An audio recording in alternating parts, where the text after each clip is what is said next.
En attendant que quelques invités arrivent, deux ou trois petites observations. Vous avez dû voir qu'il y a une exposition là, sur Cuba,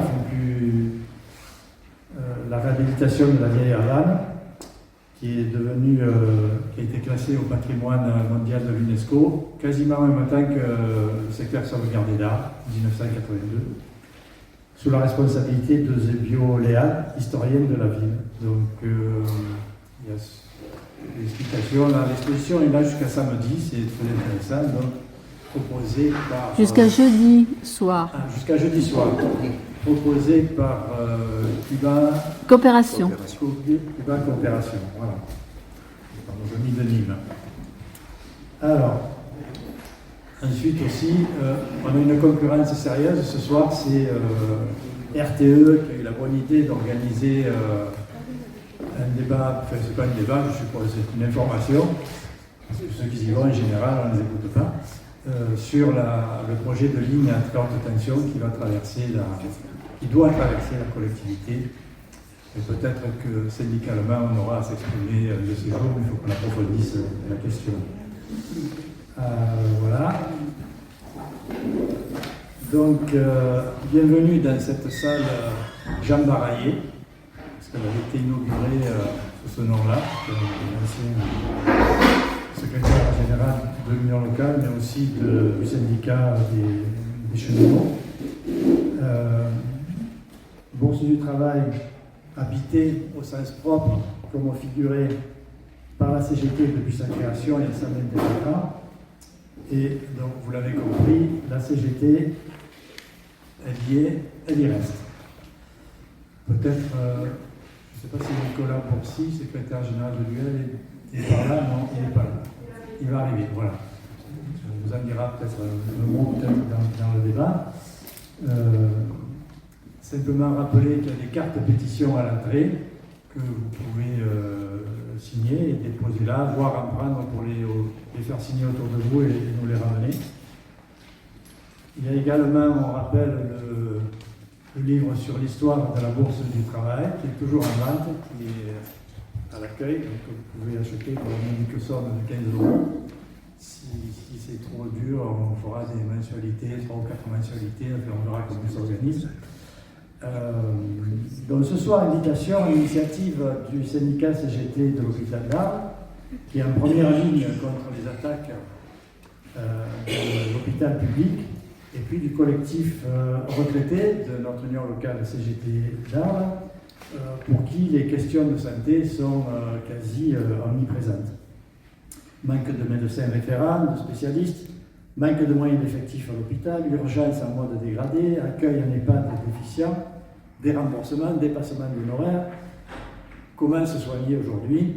C'est le parcours du combattant, c'est un luxe.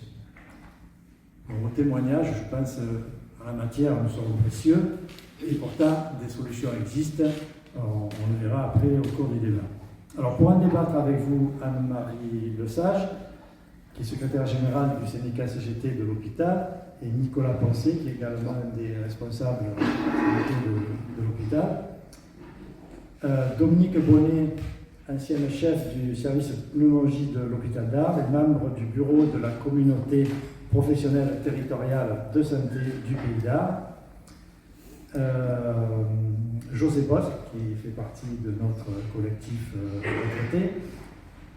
Ancien directeur du CCAS d'Arles, représentant la CGT, l'Union départementale CGT 13, et ainsi que notre Union syndicale des retraités des Bouches-du-Rhône au Conseil départemental de la citoyenneté et de l'autonomie des Bouches-du-Rhône. Je ne sais pas s'il y en a beaucoup qui connaissent.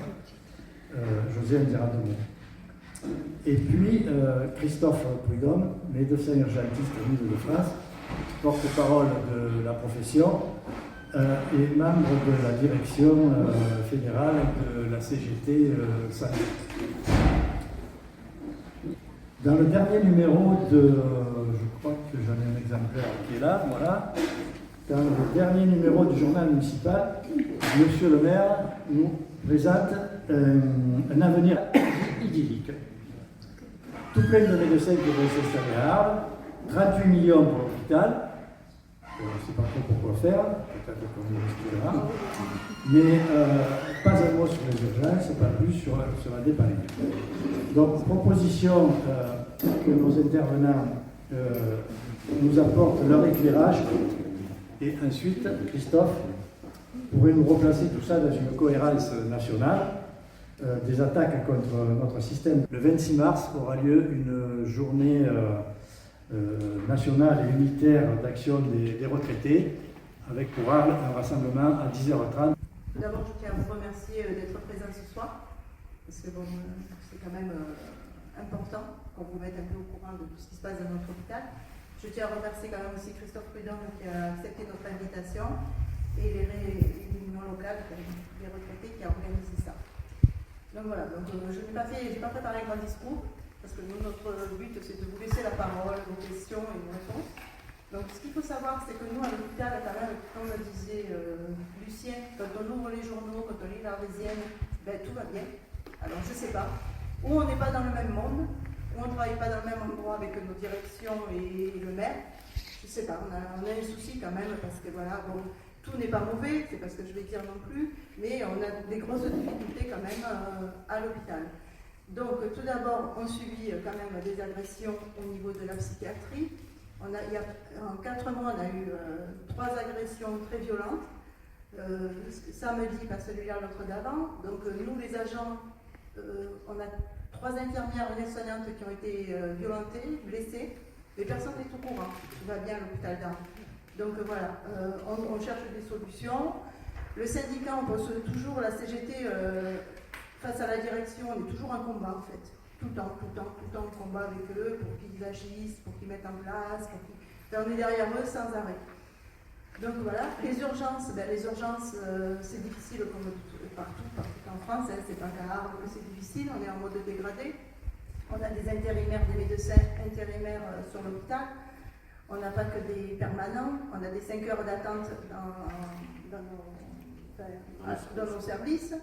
Donc voilà, la psychiatrie, voilà, pour les adolescents, tout ça, ben, en fait, on ne peut pas les recevoir à l'hôpital d'Arles, car on nous a fermé 9 lits de séjour psychiatrique. Donc tout ce qui est adolescent, comment je pourrais dire, la psychiatrie qui n'est pas lourde, ben, on ne peut pas les recevoir non plus. Donc la pédiatrie, ben, on n'en a pas non plus, donc ça s'en va sur Nîmes. On fait quand même les premiers soins quand même aux enfants, hein. Quand même on les cadre, on fait, voilà. Donc voilà, donc nous aujourd'hui on est là parce que, comment dire, on a besoin de la population, de tout le monde pour faire ressortir un peu ce qui se passe dans notre hôpital, parce que voilà, notre direction en fait elle est fermée. Nous, ce qu'on vit au quotidien, c'est des cafés gourmands, de la communication, l'office du tourisme. Voilà, les agents, ils en ont marre d'ouvrir leur mail et on a embauché quelqu'un pour la communication, enfin, on a Camina. Et voilà, et en fait, on a l'impression que tout va bien, et on n'en peut plus. Nous, les agents, le syndicat, CGT, ça rentre et ça sort sans arrêt. C'est pas bien, il y a un certain mal. Donc oui, on nous dit, mais quand même, on ne manque plus d'infirmiers, d'aides-soignants, les 19 postes ont été pourvus. Oui, d'accord, sauf que quand même, il faut savoir que les agents, eh ben, il y a des hublots, ce qu'on appelle des heures sup. Les agents font des 60 heures semaine. Donc oui, on ne manque pas d'infirmiers, mais on épuise notre personnel, quoi. Voilà, c'est très compliqué. Le matériel, c'est pareil, les ascenseurs, l'hôpital a 50 ans, eh ben, il faut qu'on pousse pour qu'on fasse des réparations, on les oblige. Alors on nous dit, oui, vous vous rendez compte, là on y est arrivé, c'est 643 000 €. Oui, mais nous, c'est pas notre problème. Ça, nous, on a un déficit, c'est pas notre problème. Nous, ce qui nous arrive aussi aujourd'hui, c'est qu'on l'a déjà dit, on vous le redit, on a la clinique privée, donc Elsan, qui vient dans nos locaux. Donc là, c'est pareil, vous l'avez vu, on nous donne 38 millions d'euros, ne rêvez pas, on ne nous donne pas 38 millions d'euros à l'hôpital d'Arles. On ne va pas nous sortir de notre déficit, on va nous l'enfoncer, c'est-à-dire qu'on va nous aggraver encore notre déficit. Donc, ils viennent, l'ARS nous a donné, c'est-à-dire que quand ça a commencé en 2019, ça coûtait que 19 millions d'euros, le projet. À l'heure actuelle, ça coûte 38 millions d'euros. Donc l'ARS a dit, moi je vous donne 28 millions d'euros à l'hôpital, à vous de trouver les autres fonds, débrouillez-vous. Donc ils ont demandé au département, machin, Sauf que l'hôpital d'Arles, on est obligé quand même de mettre encore 3,5 millions de notre poche avec un emprunt. Ce qui fait qu'on a encore un déficit de 14 millions d'euros qui va s'aggraver. Donc, il va falloir. Donc, c'est pas possible. En fait, c'est comme au niveau de l'État, on nous enfonce. À part ça, on a quand même des choses positives. On a 2 IRM sur Arles. C'est quand même quelque chose qui reste positif parce que maintenant, pour prendre un rendez-vous, enfin voilà, c'est quand même. On a 2 scanners. On a une maternité qui a repris, qui était en difficulté à un moment donné, qui a bien repris quand même avec deux gynécologues qui sont venus, qui ont une certaine dynamique, on a des bonnes sages-femmes, enfin voilà, donc pour nous, ça commence quand même, il y a des services, on a des médecins, on a la chirurgie, enfin voilà, il ne faut pas dire que tout est négatif, mais on n'entend que le positif et ça nous pose vraiment souci, ça nous démoralise. Donc voilà pour l'hôpital, pour faire une petite introduction, répondre à vos questions si vous en avez. Merci. Allez. Dominique. Donc pour ceux qui ne me connaissent pas, donc j'étais chef de service dans toute ma carrière à l'hôpital d'Arles dans le service de pneumologie. J'étais à ce moment-là engagée dans la structure comme chef de service, puis ensuite chef de pôle, etc. Et maintenant je suis élue à Arles du côté de l'opposition. Donc je voudrais rebondir sur cet article paru dans Arles Magazine où on nous présente la santé à Arles comme ayant tous les moyens à sa disposition. Je rapporterai quelques chiffres d'abord, simplement pour dire que je me suis mise à compter les médecins généralistes installés sur Arles en 2018, et puis j'ai suivi comme ça. Donc en 2018, ils étaient 55, et là, au dernier, enfin ce que j'ai compté tout récemment, ils sont 35. Ça veut dire que depuis 2018, on a perdu 20 médecins généralistes sur la commune, et qu'il y a eu 3 installations. Et quand on parle de temps médical, ça ne sont pas 35 équivalents temps plein ou 38 équivalents temps plein, puisqu'il y a des médecins en cumul emploi-retraite, je pense à un confrère qui vient de s'arrêter, qui travaille 4 demi-journées par semaine, donc on n'est pas à une offre de soins satisfaisante. Et je voulais dire un mot sur ce qui a abouti, enfin, sur comment on est arrivé à cette désertification médicale. Après mai 68, la droite et le corps médical étant très à droite, a eu peur de ces révolutionnaires et ils se sont dit il faut qu'on bétonne notre profession. Et on a mis en place le numerus clausus. Moi, je suis passée juste avant, quand je faisais mes études, et ensuite il y a eu le numerus clausus qui a été institué en 71. Et du coup, la période la plus creuse du numerus clausus, ça a été en 93, où sont sortis des facultés de France 3500 médecins. Et il faut savoir quand même que petit à petit, ça s'est réouvert, notamment depuis 2021, et qu'actuellement, il sort 8500 médecins, je pense, peut-être un peu plus par an, hein, toutes spécialités confondues, bien sûr, qui devraient s'installer à ce moment-là. Et comme la plus grande partie de la France, à peu près 87% du territoire est en zone dite sous-dense, c'est-à-dire manque de médecins et notamment de médecins généralistes, puisque à l'heure actuelle, un peu plus de la moitié des étudiants qui sortent des études médicales choisissent de se spécialiser, et donc un peu moins de la moitié choisissent de devenir des généralistes. Donc tout a été fait pour attirer les docteurs dans ces zones considérées comme en déficit médical. Et on a mis à leur disposition des ponts d'or, si j'ose dire. Hein, du coup, notamment ce qu'on a appelé des zones d'installation prioritaire, dans lesquelles ils étaient indemnisés, ils avaient des avantages fiscaux s'ils s'installaient là. Donc Arles, par exemple, est classé en zone d'action complémentaire, ça s'appelle ZAC, et quand un médecin s'installe, sa première installation, par exemple à Arles, il ne va pas payer d'impôts pendant 5 ans. Plus d'autres avantages qu'on vient d'évoquer tout à l'heure entre nous, des avantages financiers, mensuels, etc. Bon. Et donc Arles est classé en ZAC, et Patrick de Carolis, quand il est arrivé, a demandé à l'Agence régionale de santé, à ce que Arles soit classé en ZIP. ZIP, ces zones d'intervention prioritaire, qui donnent des avantages aux médecins qui s'y installent supérieurs. C'est-à-dire qu'ils reçoivent, un médecin qui s'installe, première installation dans une ZIP, il va toucher 50 000 €, 25 000 la première année et 25 000 au bout de 3 ans. Et normalement, il faut qu'il reste installé quand même. Plus les autres avantages financiers sans réduction d'impôt quand même, celui-là. Et donc, comme il y a une espèce de cartographie de ces zones ZIP, ZAC et d'autres termes, le directeur de l'ARS a répondu à M. de Carolis, c'est pas possible, il y a déjà suffisamment de ZIP dans le secteur, notamment les Sainte-Marie-de-la-Mer, vous ne pouvez pas être en ZIP.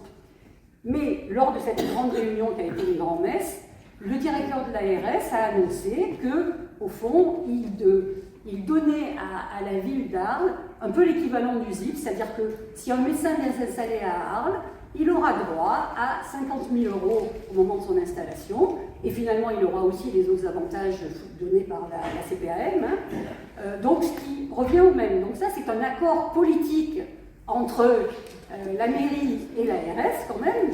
Je me dis qu'une autre municipalité d'une autre tendance aurait peut-être pas eu la même, j'allais dire le même accord, et en plus, le directeur de l'ARS est engagé à financer un poste de coordonnateur sur la ville d'Arles, de coordonnateur pour créer ce qu'on appelle un conseil local de santé, qui est en fait une espèce de projet de santé du territoire, et sur le thème de l'attractivité. Donc cette personne va être payée pour aller chercher des docteurs, pour leur vendre le territoire et leur mettre à leur disposition des tas de choses pour qu'ils s'installent plus volontiers ici. Donc, ce coordonnateur, il sera à mi-temps sur ce contrat local de santé et à mi-temps sur le conseil local en santé mentale qu'il n'y avait pas sur Arles, qui n'avait jamais été mis en place sur Arles, qui est là aussi pour organiser la santé mentale sur le territoire.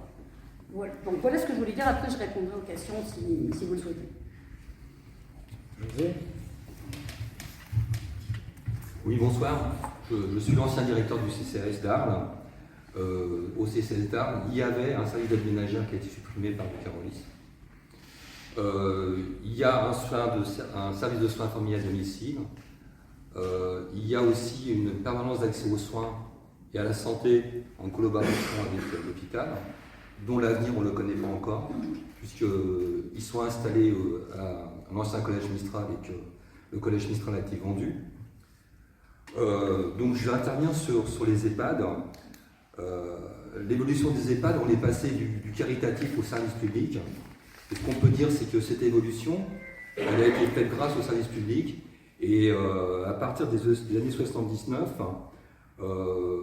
une révolution s'est mise en place. C'est-à-dire que les personnes âgées ne sont plus... on les considère entièrement dans leur prise en charge et dans leur prise en compte, dans la mesure où on va développer d'autres services qui seront des services qui seront en dehors uniquement des prestations d'attente. C'est ce qu'on appelait avant les mouroirs. Et les EHPAD font partie de cette évolution. Donc c'est grâce au service public que ça puisse se mettre en place. Malheureusement, le privé a mis la main mise sur les EHPAD. Pour information, dans les Bouches-du-Rhône, il y a beaucoup plus d'EHPAD privés. Alors, quand vous allez dans le site gouvernemental et vous regardez sur les numérations des EHPAD dans les Bouches-du-Rhône, c'est marqué privé commercial. C'est clair, on est là pour faire du bénéfice. Après, il y a du privé non lucratif, des associations. C'est ce qu'il y a pratiquement sur Arles, sauf les opalines.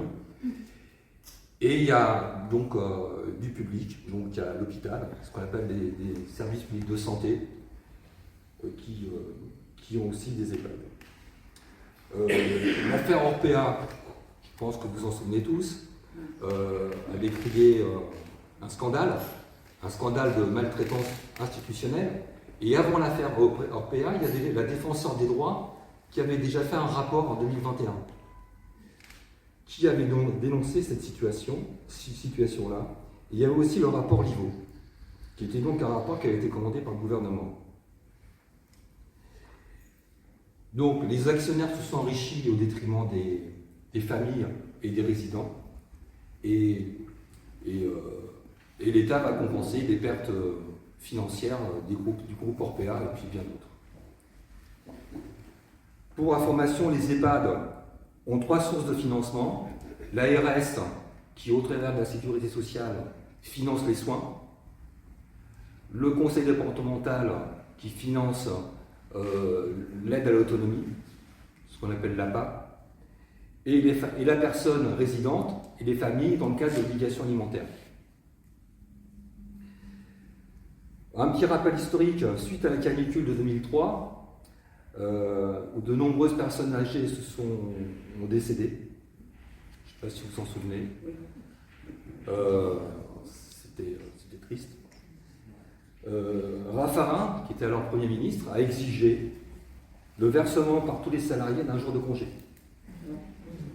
En 2013, une nouvelle cotisation de 0,30% prélevée sur les pensions, toute forme de pension, hein, retraite, allocation adulte handicapé,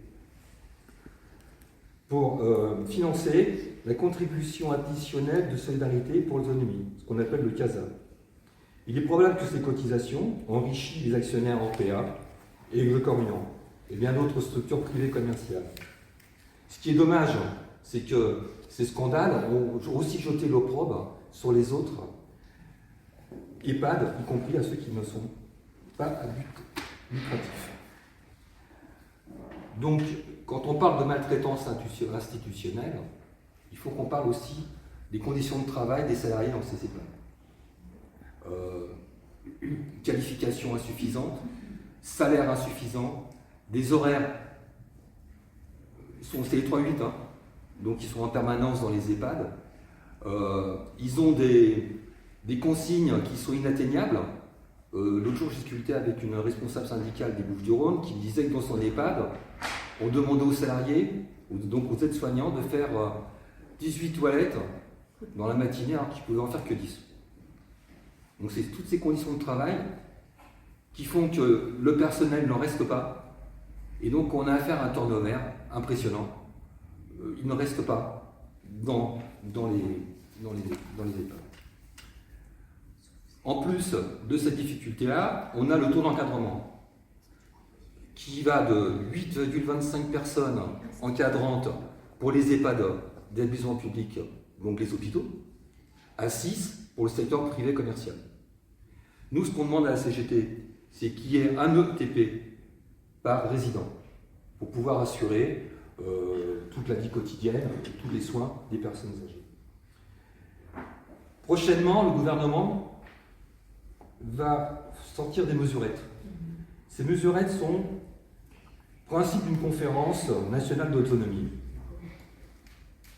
un référent de prévention bénévole, alors bien entendu bénévole, hein, mise au sein de chaque établissement de services social et médico-social, transmission aux maires des données des bénéficiaires à part pour la canicule, post-canicule, chose qui a été faite depuis très longtemps, depuis 2003. Il y a les mairies qui ont un registre des personnes âgées en difficulté pour la canicule.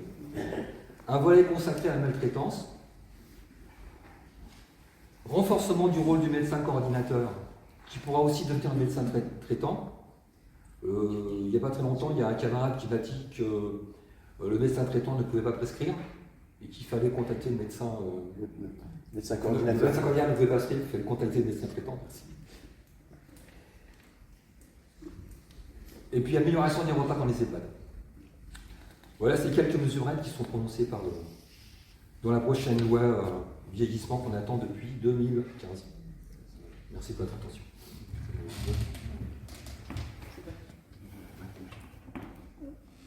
Allez, Christophe. Oui, merci de cette invitation, et puis ça m'a permis de voir cette très belle bourse du travail qui est menacée comme beaucoup d'autres en France, et il faut effectivement qu'on se batte pour les conserver. C'est une question qui est prise en charge au niveau confédéral, parce que c'est une question politique, hein. Ce sont toutes les mairies de droite qui essayent de nous priver de nos moyens d'existence, et surtout pour recevoir les salariés, organiser notre activité. Et donc c'est une atteinte intolérable à la démocratie sociale. Donc signer la pétition et participer aux mobilisations, je pense que c'est très important parce que si on perd nos outils, là, ce sera très difficile de pouvoir continuer à être à la hauteur de ce qu'exige aujourd'hui la situation. Alors, je vais faire un peu d'histoire, parce qu'il faut savoir pourquoi on est dans cette situation. Il faut savoir que les capitalistes n'ont jamais accepté que deux grands secteurs d'activité qui ont mobilisé essentiellement des fonds publics dans la deuxième partie du XXe siècle, c'est à savoir l'éducation et la santé, échappent au marché. Dès 1947, vous savez, vous connaissez l'histoire, il y a beaucoup de cheveux blancs dans la salle, donc je pense que vous connaissez l'histoire, mais on n'a jamais pu mettre en place la sécurité sociale telle qu'elle avait été prévue par Ambroise Croizat. Dès 1947, ils ont préparé leur revanche et ils l'ont théorisé dès 1947. Hein. C'est là ce qu'on appelle l'école de Chicago, la Société du Mont Pèlerin, etc. Ça a pris du temps. Mais dès 1979, enfin, dès la fin des années 70, avec Thatcher en Grande-Bretagne, Reagan aux États-Unis, ils ont commencé à libéraliser. Ils avaient même commencé à expérimenter dès 1973 au Chili, puisque Pinochet a fait appel aux économistes de l'école de Chicago pour mettre à bas tout ce qui avait été mis en place par le gouvernement d'Action populaire. Donc il faut se remettre dans ce contexte-là. Parce qu'il faut savoir que... est-ce que vous savez ce que représente le budget de la protection sociale en France aujourd'hui? C'est 1/3 du PIB, 1/3 du produit intérieur brut. Donc que ça échappe très majoritairement au marché, c'est intolérable pour les capitalistes. Intolérable. Selon autant que les rendements aujourd'hui dans l'industrie ne sont pas à la hauteur de ce qu'on peut attendre. Voilà. Donc ils souhaitent effectivement mettre la main, et ils ont déjà commencé à le faire. D'abord, ils avaient gardé une partie à cette activité, puisque savoir qu'en France, on n'a jamais eu trop de services publics dans le domaine de la santé. On a toujours gardé une médecine libérale, on a toujours gardé des cliniques privées, et on a mis en place effectivement ce qu'ils ont appelé la silver economy, l'or gris, avec les EHPAD. Il faut savoir qu'en France, cette politique a démarré dès les années 80, avec le fameux tournant de la rigueur. Vous savez que donc on a encensé le soi-disant père de l'Europe, hein, le père de Martine Aubry, mais c'est lui qui est à l'origine, en France, de cette politique, et qui a œuvré au niveau de l'Europe pour que ça se généralise au niveau européen. Voilà. Et donc, on est dans une situation où ils ont commencé à démanteler dès les années 80. Ça a été avec l'aggravation du numerus clausus, mais ça a été, rappelez-vous, les premières attaques, c'est quoi? C'est le fameux trou de la sécurité sociale. Le trou de la sécurité sociale, c'est une création. C'est une création. En diminuant les ressources, on crée un déficit pour expliquer qu'il faut faire des plans d'économie. Vous voyez? Donc on avait un peu de gras, effectivement, donc pendant des années on s'est battu, ça a tenu. Mais le trou de la sécurité sociale, c'est qu'on a diminué les recettes. Aujourd'hui, on les explique qu'il faut faire 10 milliards d'euros d'économie. D'abord, c'était 10 milliards, maintenant c'est 20 milliards. Hein. C'est 10 milliards sur l'ensemble des services publics, 10 milliards pour la protection sociale.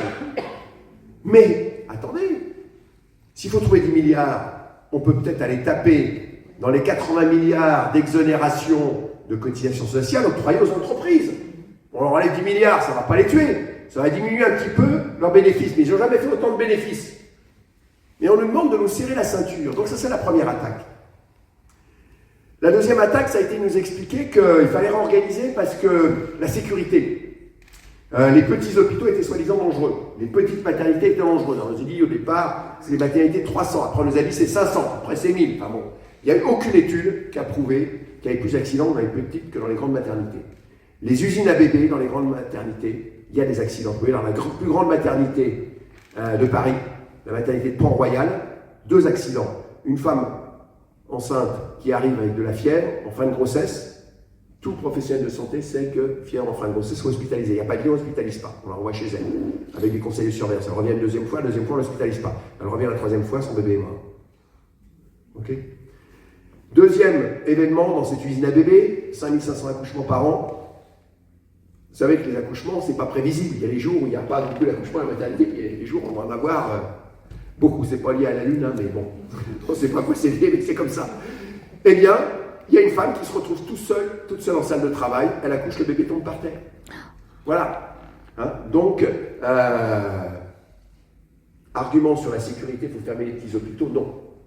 Il n'y a pas d'argument. Et le troisième étage de la fusée pour casser le système de santé, eh bien, c'est qu'il n'y ait plus de professionnels. Donc, on a mis en place le numerus clausus, et puis on a rendu les conditions de travail tellement difficiles qu'aujourd'hui, on n'arrive plus à remplir les écoles. On n'arrive plus à remplir les écoles. Les écoles d'aides-soignantes, on n'arrive plus à les remplir. Les écoles d'infirmières, on les remplit, mais d'une part, à cause de Parcoursup, les gens qui arrivent dans les écoles d'infirmières ne viennent pas sur leur premier choix. Donc quand ils sont confrontés aux difficultés lors des premiers stages, on a un taux d'échec et d'abandon de 20 à 25%, alors qu'avant, quand il y avait un concours d'entrée à l'école d'infirmière, on avait 5% de taux d'échec et d'abandon. Et ça touche maintenant même les étudiants en médecine et les médecins qui abandonnent le métier. Vous voyez, on a des médecins qui abandonnent le métier de médecin. Et alors que dans les facultés de médecine, alors que c'est, vous voyez, devenir médecin, c'est très valorisant. Beaucoup de jeunes se disent je serai médecin, ils ont la petite trousse, etc. On leur paye la petite trousse quand ils sont gamins. Eh bien, quand ils sont confrontés aux conditions de travail dans leur premier stage en hôpital, ils disent j'arrête. Alors qu'ils ont passé un concours difficile. 10% des étudiants en médecine ne terminent pas leurs études. C'est catastrophique. Donc on crée une pénurie, et aujourd'hui on dit ah ben faut fermer, on n'arrive plus à trouver de médecins. Alors vous savez, là ils sont pris eux-mêmes à leur propre piège. Je suis très content qu'il y ait l'exposition sur Cuba, parce que ça fait des années que je dis qu'il faut qu'on importe des médecins cubains. Pas pour faire comme on fait avec la Roumanie, on a vidé la Roumanie de ses médecins, mais parce que Cuba a formé des médecins justement pour aller travailler là où il y a des besoins. A priori, c'était plutôt pour les pays en voie de développement. Mais visiblement, nous sommes devenus un pays en voie de développement parce qu'on a besoin des médecins cubains. J'étais allé à Guingamp au mois d'octobre, novembre. J'avais dit, pour la maternité de Guingamp qu'on veut fermer, proposer de signer un contrat avec Cuba pour qu'ils nous envoient des gynécologues. Et bien là, c'est l'ensemble des élus, y compris la droite, les socialistes, qui disent ça serait bien les médecins cubains et qu'on a invité l'ambassadeur de Cuba à Guingamp pour discuter avec lui la venue de médecins cubains, ce d'autant que M. Attal, lors de l'une de ses premières interventions après sa nomination comme Premier ministre, a dit « Je veux envoyer des émissaires à l'étranger pour recruter des médecins ». Bon, alors, vous voyez, bon, vous avez fait un petit peu le tour de la situation, mais il faut comprendre pourquoi on en est là. C'est une volonté politique affirmée de casser le service public de santé comme on veut casser le service public d'éducation. C'est la même chose. C'est le système à l'américaine libéral que veut M. Macron, des écoles, des universités privées, des cliniques privées avec des assurances privées. Et je vais rebondir sur ce que disait Anne-Marie, parce que tout à l'heure on a étudié le dossier là, de l'hôpital que nous vend M. de Carolis. Nous restons plus que jamais mobilisés pour les Arlésiens, pour les patients et les corps médicaux. Ils restent surtout mobilisés pour enrichir les actionnaires d'Elsan. Parce que si l'ARS n'avait pas imposé la reprise de la clinique par l'hôpital, la clinique fermait. Et la clinique ferme, eh bien, elle s'en perd son autorisation, on a besoin des lits, on les rapatrie sur l'hôpital. Le montage financier qui est fait est dans l'intérêt des actionnaires d'Elsan. Et qui sont les actionnaires d'Elsan, je vais vous dire. Je sais qu'Elsan, Elsan ici, je vous dis Elsan, avec l'accent. Bon.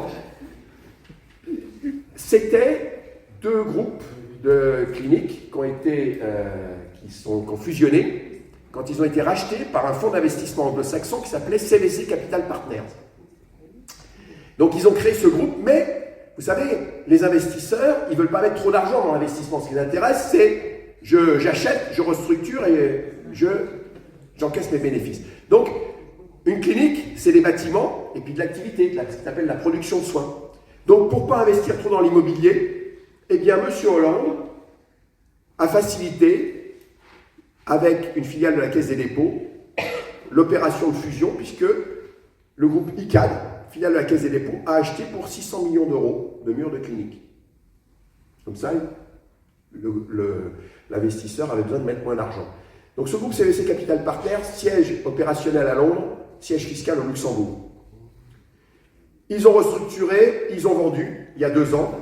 Qui a pris la place de CVC Capital Partners? Donc si vous allez à la clinique à Arles, vous enrichissez la femme la plus riche du monde qui a investi dans Elsan, Madame Bettencourt.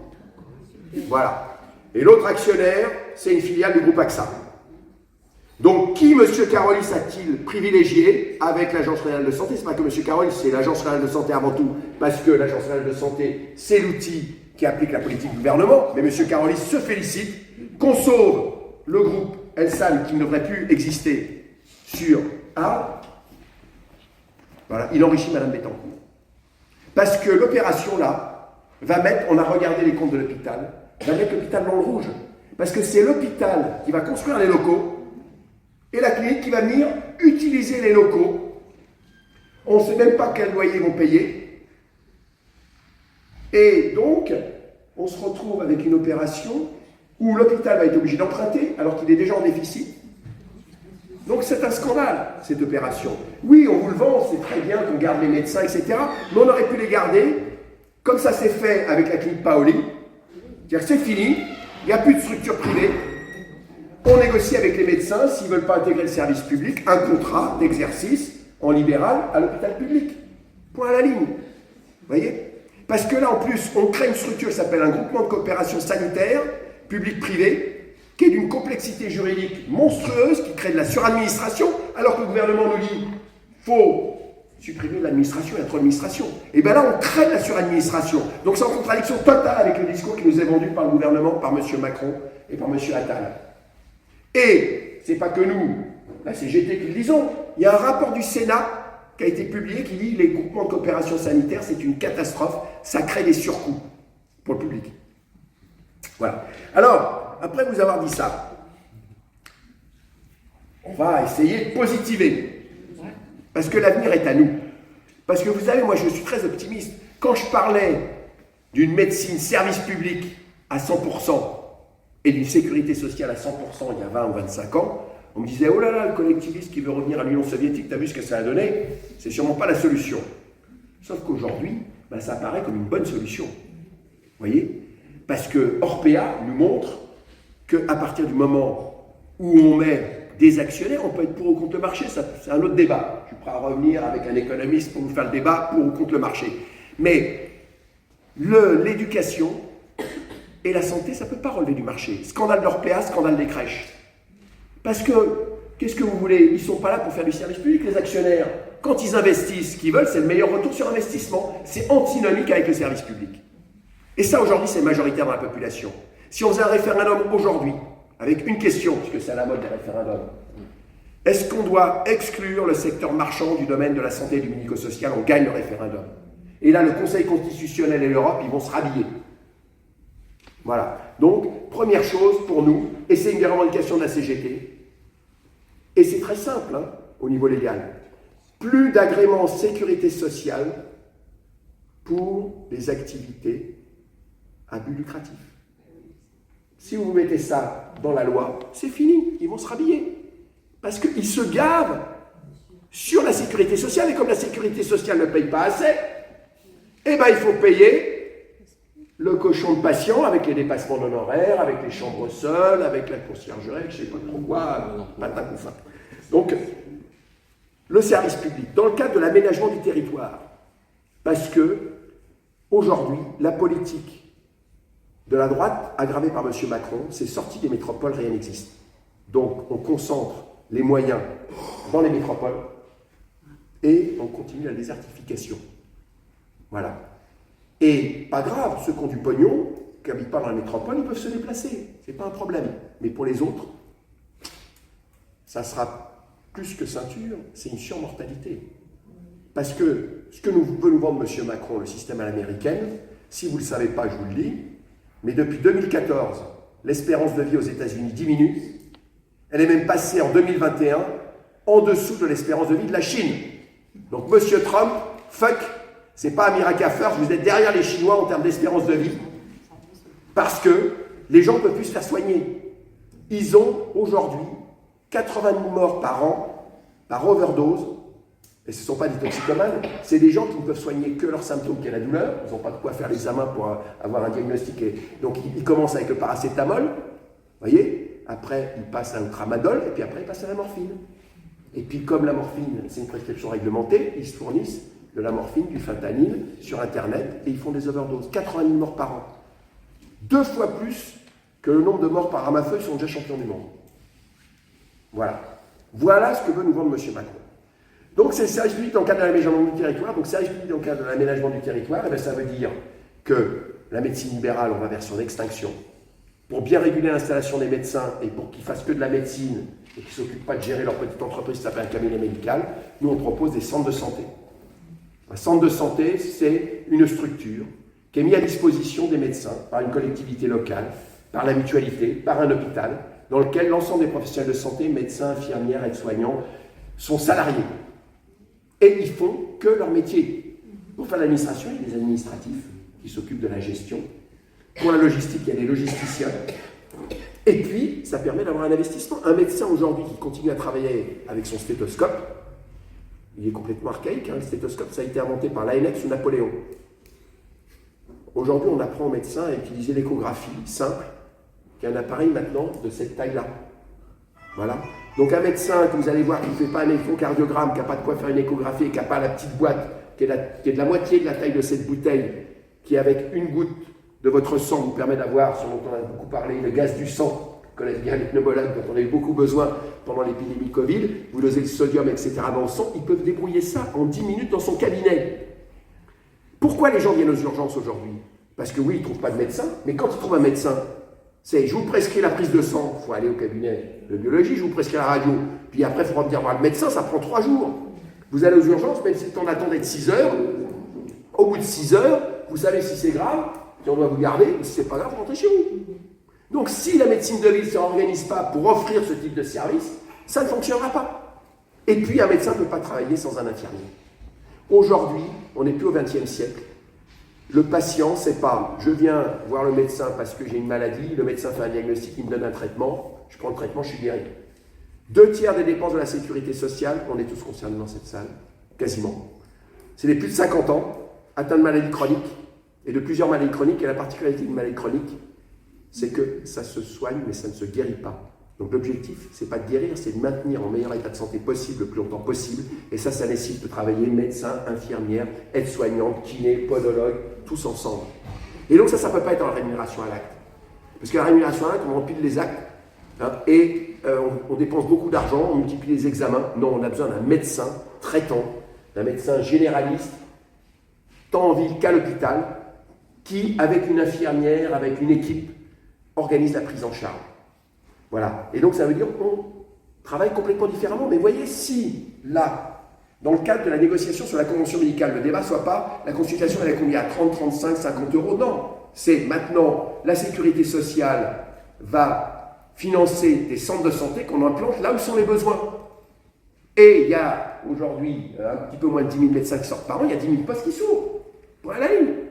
Vous voyez, on n'oblige pas les médecins à aller travailler pendant 5 ans début de carrière où personne ne va aller. Non, on ouvre. Bah oui, il faudra ouvrir un centre de santé à la souterraine et pas dans le 8e arrondissement à Paris ou à Boulogne. Voilà. Il faudra en ouvrir un à Charleville-Mézières, oui, là où sont les besoins. Et après, après il y a des compensations. On peut dire, oui, il y a des zones isolées, la rémunération n'est pas la même en fonction du lieu et du type d'exercice. Mais surtout, il faut abolir la hiérarchie de rémunération entre les spécialités. Le médecin qui gagne le moins bien sa vie aujourd'hui en libéral, c'est le pédiatre, qui est quand même le médecin essentiel, qui a le boulot le plus difficile. Par contre, le radiothérapeute, qui ne peut pas travailler tout seul avec des grosses machines, il gagne 4 fois plus que le pédiatre.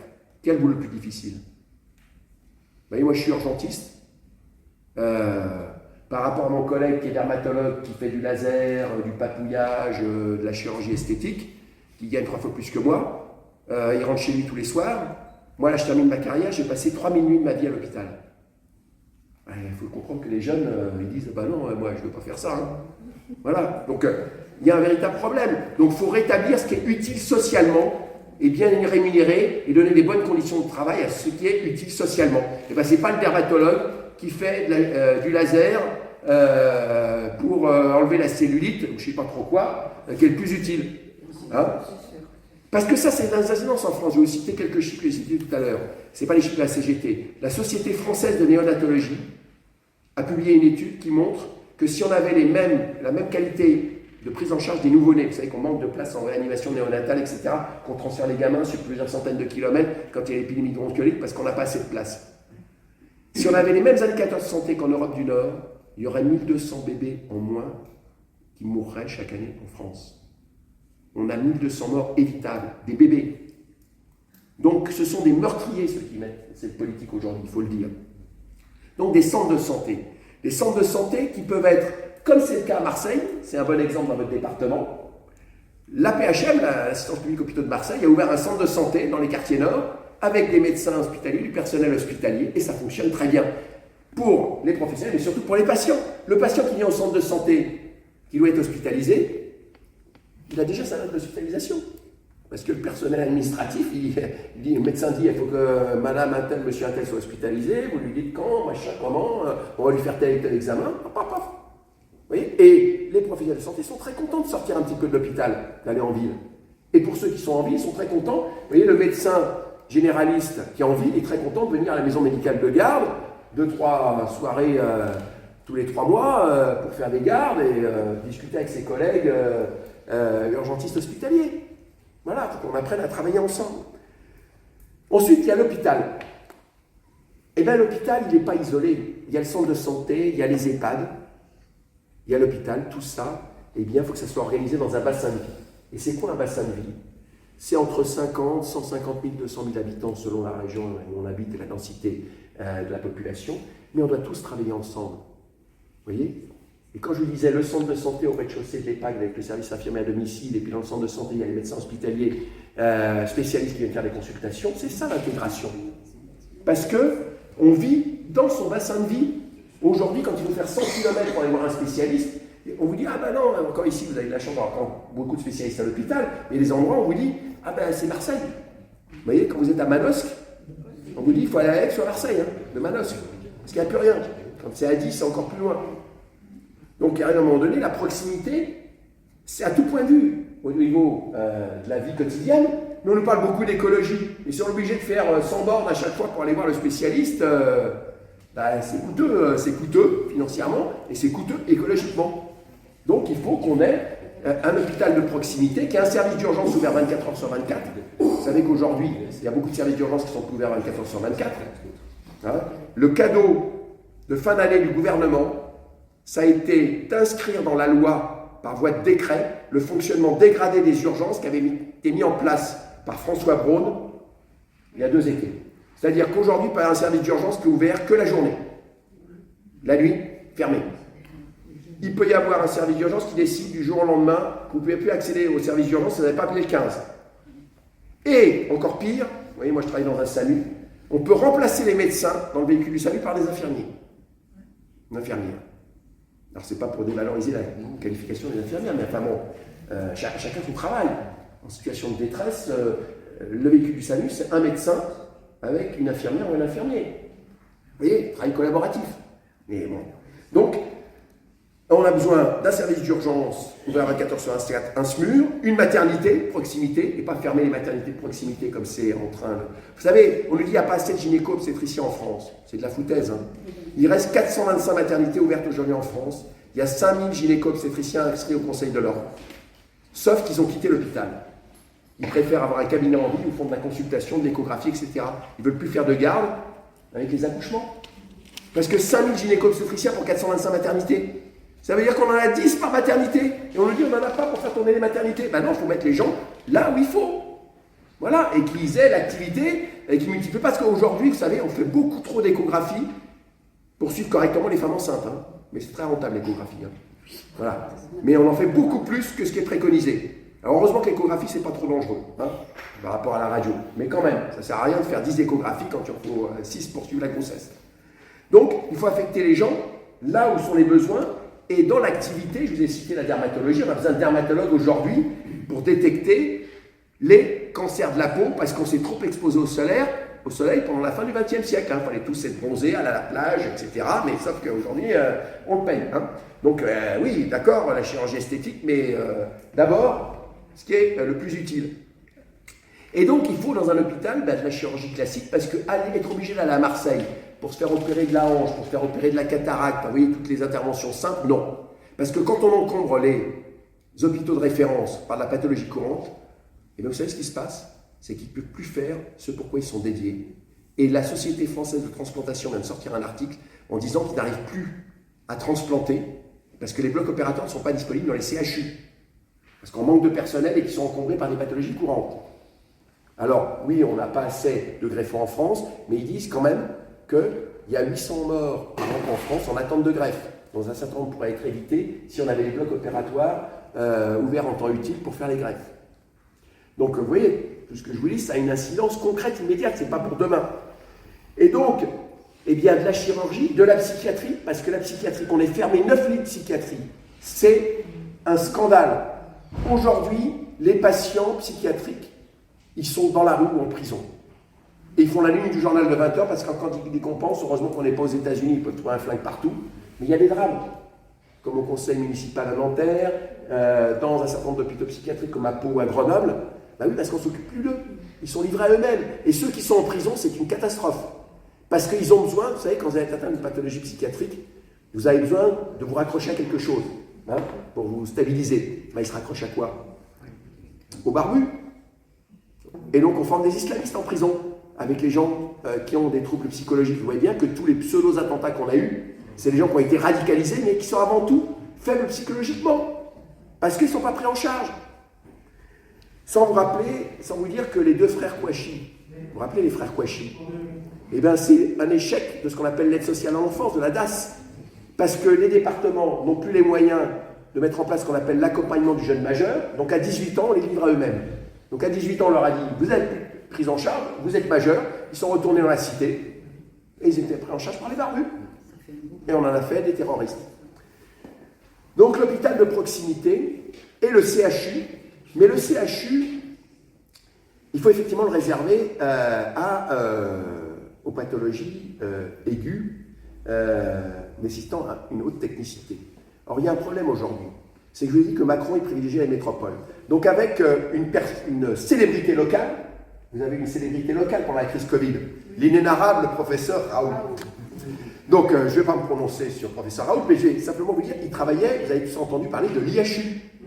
Personne ne savait ce qu'était un IHU. Ça a été mis en place par Mme Bachelot quand elle était ministre de la Santé pour privatiser la recherche publique. Parce que vous savez que l'IHU, c'était un problème. On n'a pas pu démettre de ses fonctions comme ça, parce que c'est mixte, c'était public-privé, l'IHU. C'est-à-dire que les nominations de personnel, c'est le public, pour les cadres, mais le financement, c'est une fondation qui récolte des fonds privés pour financer les recherches.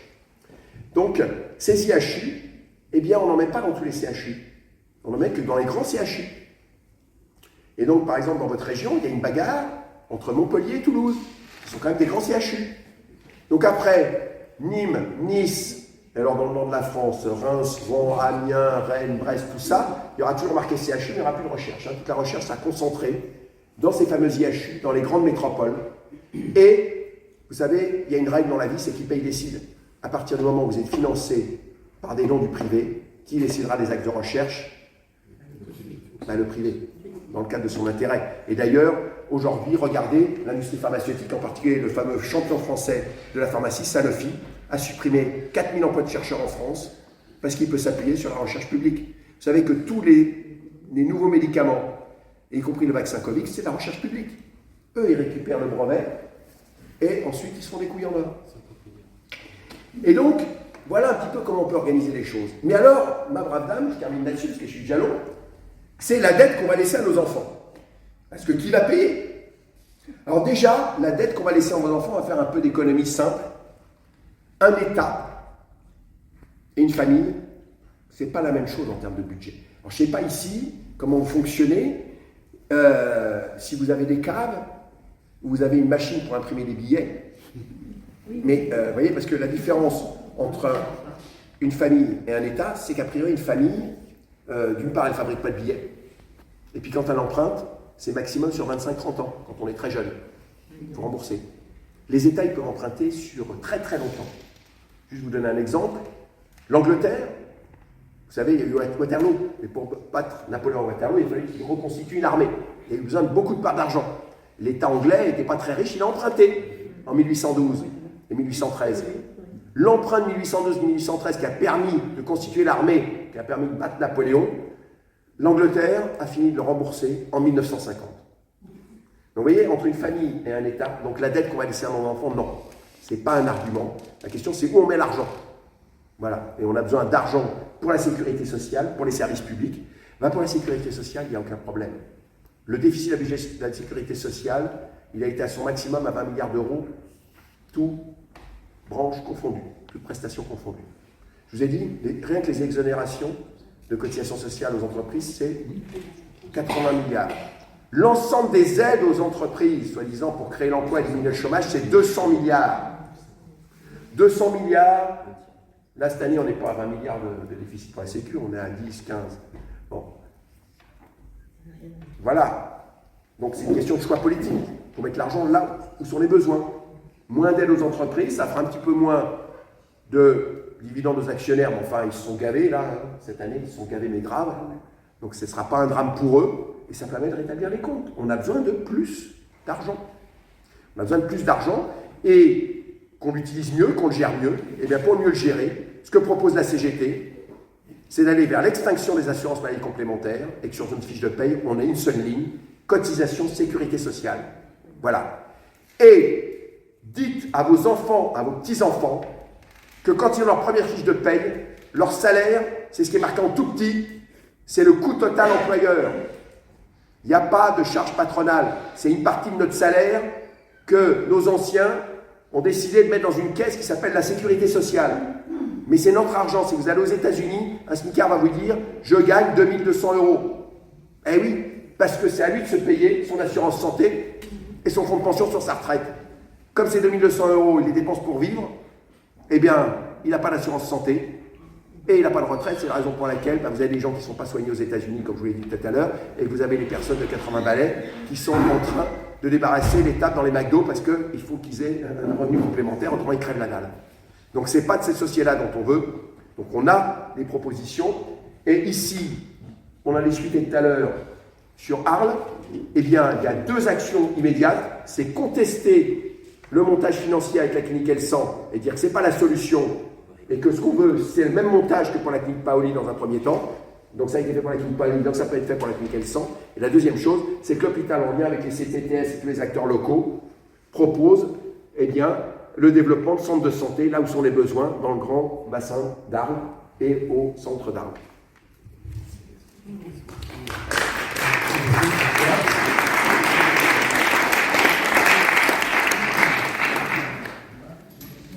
Peut-être des questions. Oui. Alors, on est désolé, on n'a pas de micro-baladeur là. Je voulais rajouter quelque chose par rapport à la démolition organisée de la sécurité sociale et de tout le service public de santé. C'est que, quand même, au tournant de la rigueur, Mitterrand a passé un dénommé Jacques Ralite de la santé à la culture pour faire entrer le privé dans l'hôpital. Je m'en souviens, puisque un médecin très connu sur Arles avait pressenti la chose. Deuxième remarque, la démolition de la Sécu, bon, outre de suite après la Libération, c'est aussi le père de Gaulle, le grand résistant de Londres, qui en 1967 nous a fait les ordonnances de la Sécu. Donc là aussi, ils n'ont eu de cesse de démolir la sécurité sociale, sans compter les élections du conseil d'administration des sécurités sociales, où les salariés étaient représentés à 75%, ils devraient l'être à 100%, normalement pour moi, parce que, comme on l'a dit tout à l'heure, les cotisations sociales, c'est le salaire, c'est parce que s'il n'y a pas de travail, il n'y a pas de valeur ajoutée, il n'y a rien qui s'est produit. Et même le patron, il peut avoir une belle et tout. S'il n'y a rien qui sort, il n'y aura jamais de salaire, ni pour les actionnaires, ni pour les salariés. Donc, cela étant, il faut absolument qu'on retrouve cette sécurité sociale qui a été voulue dès le début de 1945 par le CNR, et que là-dessus, moi je suis complètement d'accord, 100%. Et les cotisations, et lorsque les cotisations sociales étaient gérées par la CGT, tous les hôpitaux quand même ont été construits avec cet argent-là des cotisants. Il ne faut pas l'oublier. Donc c'est encore en notre propriété. Puisque tu as le micro là. Daniel et après Martine. Oui, donc moi je suis tout à fait d'accord avec tout ce qui a été dit, et puis je souscris aussi à ce que dit Louis. Il faut savoir que quand même, le CNR a pris une option, c'est-à-dire créer un système de sécurité sociale, de protection sociale généralisé pour l'ensemble. Mais ça n'a pu être possible que grâce à Ambroise Croizat. Il faut bien le préciser. Contrairement à tout ce qui est affiché partout dans le pays, on voit que c'est Pierre à la Roque, etc. Machin truc. Ici, on a voulu mettre un panneau que c'était Ambroise Croizat, créateur de la Sécu. Ça n'a pas été possible et le travail que l'a fait la CGT continue pour que ça aboutisse. Donc c'est bien pour ce qui est des organisations syndicales, c'est bien la CGT, avec ses 5 millions d'adhérents à l'époque, qui a porté ce truc-là. Il faut savoir que des oppositions, il y en avait de tous les côtés sur la création de la Sécu pour tous. C'est pour ça qu'il a fallu qu'Ambroise Croizat compose avec son environnement. On a fait la Sécu pour les agricoles, on a fait une protection aussi pour les artisans, commerçants, la profession libérale, etc., etc. Donc on voit que on a donné aux organismes mutualistes la gestion de la Sécu, parce que la mutualité était aussi contre ça. Donc il faut savoir à ce moment-là que, comme tu dis, dès sa création, les oppositions se sont créées contre cette construction.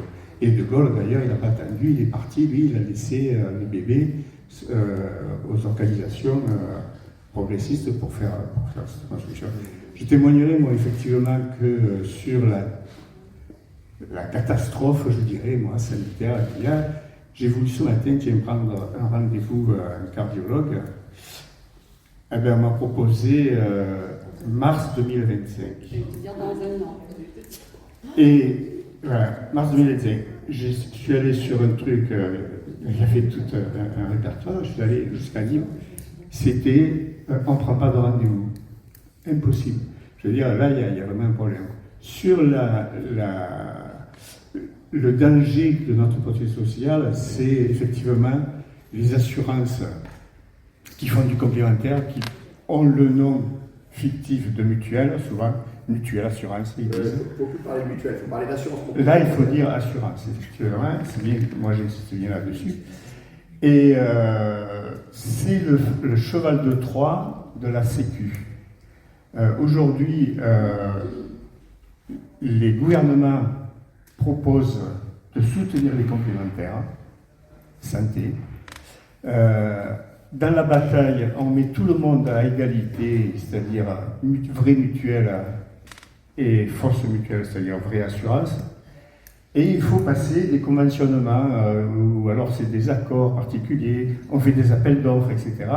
Et forcément, qui emporte le morceau, celui qui est soutenu par, ici, quand c'est des organismes de droite, il n'y a pas de souci, mais même quand c'est des municipalités de gauche, c'est pas simple non plus.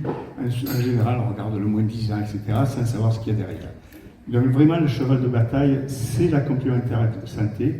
Et je parle en connaissance de cause, je suis mutualiste, moi, militant mutualiste depuis 50 ans, donc je vois comment ça a évolué depuis 50 ans. Il faut savoir qu'à Arles, on a parlé de centres médicaux. La mutualité des travailleurs de l'époque, on avait négocié avec beaucoup de difficultés par rapport au personnel soignant installé à Arles pour créer un centre de santé qui a été monté, etc., équipé et tout. Malheureusement, il y a eu des élections. C'est un maire de droite qui est passé, c'est pour les Arlésiens qui connaissent, c'est le docteur Camouin. Et Camouin, il a tout fermé, stand-by, et au bout de 2 ans, petit à petit, il a tout revendu, le matériel médical et tout, et on n'a jamais ouvert de centre de santé. Et il faut savoir que quand le mouvement mutualiste des Bouches-du-Rhône a créé des centres de santé, c'était le secteur 1 qui était la règle, Et avec la réglementation qui était imposée, il a été très très difficile de maintenir l'activité. Donc voilà, les contraintes du pouvoir fait qu'on va favoriser le privé par rapport au public. Donc voilà, donc c'est complètement... je ne sais pas plus. Martine, pour toi, Juste une précision, l'intérêt du centre de santé avec des professionnels de santé salariés, c'est qu'il n'y a plus de dépassement d'honoraires. Eh oui, si les gens sont salariés, il n'y a plus de dépassement d'honoraires. C'est la rémunération à l'acte qui a généré les dépassements d'honoraires. C'est du tournant de la rigueur. Hein. Ça date de l'époque de Mitterrand, le secteur 2. Et ce secteur 2 est aujourd'hui généralisé au niveau des spécialistes, hein, puisque plus de 50% aujourd'hui des spécialistes sont en secteur 2. Et pour les chirurgiens en clinique privée, 90% des chirurgiens font du secteur 2. Et donc, ça entraîne un renoncement aux soins, ça a été Que Choisir l'a largement cité. Et donc, c'est un vrai problème de maintenir ce secteur et qu'ici, on n'ait pas une négociation, qu'on laisse Elsan et qu'il n'y ait pas une négociation avec, non pas un groupe privé qui aujourd'hui n'est plus en capacité d'assurer une offre de soins sur Arles, qu'on n'ait pas viré Elsan et qu'on n'ait pas négocié avec les médecins de la clinique la reprise à l'hôpital de leur activité. Et s'ils souhaitaient rester en secteur libéral, parce qu'on ne va pas faire la révolution du jour au lendemain, qu'on leur propose un contrat avec tant d'activités en secteur 1 et une petite partie de leur activité en secteur 2. C'est comme ça qu'on peut faire évoluer le système au bénéfice non pas de groupes privés, d'un certain nombre de médecins, mais au bénéfice des patients. Non, mais tu m'as coupé là. Excuse-moi. Oui, non, mais c'est pas ça, c'est que je voulais parler de ça justement. Parce qu'en fait, tu parlais des médecins dans le secteur public et dans le secteur privé. Dans le secteur public, il y a 3/4 des médecins qui ne seront pas d'accord pour aller dans le secteur public. Tu n'en as pas beaucoup, ça c'est vrai. Bon, il y a peu, bon, je ne vais pas te parler à toi parce que mais bon, les 3/4 des médecins, ils veulent aller en libéral parce qu'ils gagnent plus de produits. Ah non, aujourd'hui, c'est pas le cas.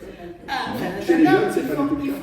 Regarde ce que tu dis, ils font des dépassements d'honoraires. Qui leur a donné l'autorisation de faire des dépassements d'honoraires? C'est dégueulasse ça. C'est franchement dégueulasse. Tu vas te faire opérer, je ne sais pas, des yeux ou d'une hanche comme tu parlais tout à l'heure. Tu es obligé de passer par, si tu veux, soi-disant, un bon médecin, tu es obligé de passer par un dépassement d'honoraires. Et les mutuelles, les 3/4 du temps, ne remboursent pas. Parce que, ou très peu. Moi, je vois, pour les genoux, ils mettent, avant, ils te faisaient une injection de... Oui, du gel, oui. Ouais. Voilà. Maintenant, ils te mettent du gel. Oui. Qui t'a demandé, soi-disant, c'est meilleur. C'est pas vrai. Hein. Au bout de 4 jours, ça a été pareil que la cortisone. Eh bien, tu le payes 50 €, ça a fait 150 € en tout. La mutuelle ne rembourse pas. Et j'ai payé les médicaments, 50 € de plus à chaque fois. Donc, alors, il y a le dépassement d'honoraires, que je trouve ça... Je ne comprends pas ça, je ne comprends pas qu'on ait pu donner la possibilité à des médecins de faire des dépassements d'honoraires comme ça me sort de moi. Parce que la question, c'est qu'aujourd'hui, si on ne discute pas avec les médecins de leurs aspirations, de leurs revendications, mais en leur disant attention, depuis maintenant de très nombreuses années, on a privilégié l'intérêt des médecins et pas celui des patients. Et il commence à y avoir une colère de la population très importante que tu exprimes. Donc, la solution, elle est simple. C'est de dire, vous êtes des salariés indirects de la sécurité sociale aujourd'hui. S'il n'y a pas la sécurité sociale, vos revenus, ils sont à zéro. Hormis leur dépassement d'honoraires. Donc, mettons-nous autour de la table et discutons. Comment peut-on améliorer les conditions de travail et de rémunération en prenant en compte l'utilité sociale et la pénibilité? Comme je l'ai dit tout à l'heure, il y a des différences de rémunération entre spécialités qui sont liées à la rémunération à l'acte et au fait que les actes techniques, y compris par ceux qui sont inutiles, sont survalorisés et on fait des actes qui ne sont pas bons. C'est beaucoup plus simple de faire une injection qui ne sert à pas grand-chose. Hein. Les études ont montré que l'efficacité... Mais par contre, c'est bingo. c'est super bien payé par la Sécu, cet acte-là. Donc on multiplie les actes très bien payés par la Sécu, un certain nombre de spécialistes multiplient les actes très bien payés par la Sécu, au détriment de la santé publique et de l'intérêt individuel du patient. Donc il y a quand même un problème. Si on dit maintenant, vous êtes salarié dans une structure collective, y compris parce que c'est l'histoire de la France, on ne va pas tout étatiser, faire un système à l'anglaise qui a eu des avantages mais qui a beaucoup d'inconvénients quand même. Hein, parce que quand c'est financé par l'impôt et pas par la Sécu, quand vous avez le gouvernement qui arrive et qui dit on coupe le robinet de l'impôt pour la santé, eh bien le système de santé s'écroule. Heureusement qu'on a la Sécu. Il faut qu'on en récupère la gestion parce que c'est notre pognon. Mais si les gens sont salariés, ils prennent le temps qu'il faut, ils prescrivent les examens, ils n'ont aucun intérêt à prescrire des examens inutiles. Voilà, ils perdent l'intérêt de l'examen qui est très valorisé par la Sécu, au détriment d'une prise en charge adaptée du patient. Est-ce que les jeunes médecins seraient contre ce mode d'exercice? Non. 2 tiers des jeunes médecins sont aujourd'hui des femmes. Alors, premier congé de maternité, elles comprennent la différence entre le statut de salarié et le statut libéral. Ok? Première chose. Deuxième chose, c'est qu'il y a un vrai conflit de génération. Ceux qui défendent, et je siège pour la CGT, je vous l'ai dit, au Conseil national de l'assurance maladie, les gens qui sont à la tête des syndicats, qui défendent la médecine libérale avec la rémunération à l'acte, ce sont des mâles blancs de plus de 60 ans. Voilà. Les jeunes médecins, ils sont aussi dans la diversité de la France, hein, donc ils sont un peu plus bronzés que les mâles blancs de plus de 60 ans, pour un certain nombre, et c'est des femmes. Et elles disent, nous, ce qu'on veut, c'est faire de la médecine dans de bonnes conditions pour avoir un équilibre entre notre vie professionnelle et notre vie personnelle, notre vie familiale. Et donc, le travail en équipe, dans les structures où on est salarié, ça nous plaît. Voilà, sauf qu'on ne leur propose pas. Et aujourd'hui, les jeunes ne s'installent pas en libéral classique. Ils ne veulent pas. Ils cherchent à droite, à gauche. Et quand ils s'installent en libéral, c'est à plus de 40 ans, parce qu'ils n'ont pas d'autre solution. Et ils sont malheureux, comme je vous disais tout à l'heure. Pour la première fois en France, on n'a jamais vu ça. Des médecins qui changent de métier, qui abandonnent leur métier de médecin, parce qu'ils n'en peuvent plus. Donc c'est vraiment une crise très grave. Et je peux vous dire, on a fait les calculs. Je ne sais pas si je vous l'ai dit ou si je le disais, je ne l'ai pas dit. Avec le même budget de la sécurité sociale au niveau de la rémunération des médecins, si on lisse entre les spécialités et qu'on rémunère correctement les spécialités les plus dures, qui sont les spécialités à garde, réanimateurs, urgentistes, etc., et que bon, le gastroentérologue qui fait des fibros, qui rentre tous les soirs chez lui, et peut-être qu'il n'a pas besoin d'être surpayé par rapport au pédiatre. Bon. Eh bien, à budget constant, on peut payer en salaire le jeune médecin en début de carrière à 5 000 € et en fin de carrière à 10 000 €. Ok? Ils sont des salaires très corrects. Et on peut récupérer une partie de l'argent sur les examens complémentaires qu'on surprescrit. La seule chose de bien qu'a dit Madame Buzyn, c'est qu'il y a sûrement 20% des examens qui sont prescrits, qui sont inutiles. Voilà. Donc, vaut mieux, moi je préfère avoir un médecin qui prend une demi-heure pour écouter le patient, pour lui donner des conseils, plutôt que de lui prescrire un scanner sans l'avoir examiné. Parce qu'il y a quand même un problème. Hein. Moi je dis à mes jeunes internes aux urgences, examine le patient pour savoir ce que tu cherches avant de lui prescrire un scanner. Parce que si tu envoies le scanner avant d'avoir examiné, tu sauras pourquoi il est mort avec le scanner. Mais ce n'était pas le but. Donc voilà, donc il y a aussi à prendre en compte que le mode de financement actuel, la survalorisation des actes techniques, tant en ville qu'à l'hôpital, entraîne des dérives qui ne sont pas dans l'intérêt des patients et qui sont très coûteux.